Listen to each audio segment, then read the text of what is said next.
you've ever shot a Ruger 1022 or anything that takes these BX10 magazines, then you know when you put them in here and they go flush, they can sometimes be hard to get out. So you have to like stick your finger up in there and grab them out. They can be a little bit difficult.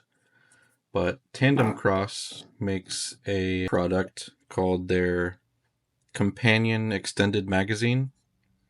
And what this is basically just a piece of plastic with some wings on it.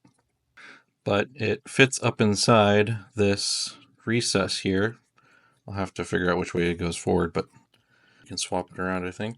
Maybe not. But now you have the little bit more to grab onto so that when this is up in here, you can strip it out easier so it doesn't get stuck. So for something like NRL 22 or any kind of competing with these, this will make it a lot faster to get it in and out than trying to deal with using the flat bottom version.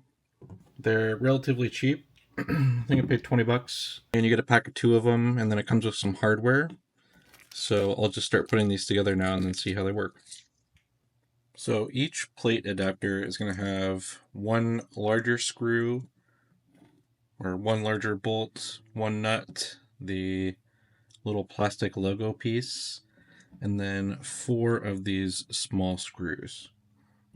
So this indent right here is the front of the magazine, and where it has this little lip is the back.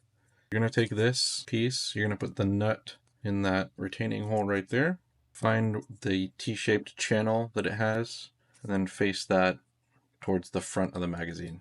Push it in there. And then you're going to take these 4 little screws and put them in each of these slots, and then tighten those down. Okay.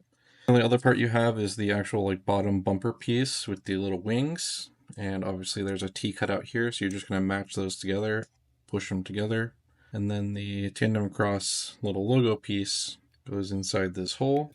And then lastly, take that larger screw and tighten that down, and that's going to go into that washer that you put in there in the first place. Alright, so there it is. So it's pretty sturdy on there.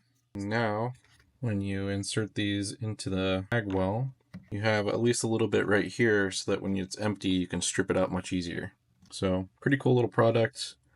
I think it'll make a difference when I'm trying to change mags in here. So, that's all.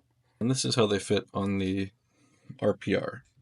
So again, it's really nice that they stick down a little bit, so it's a lot easier to get these out and not have to reach all up inside of there.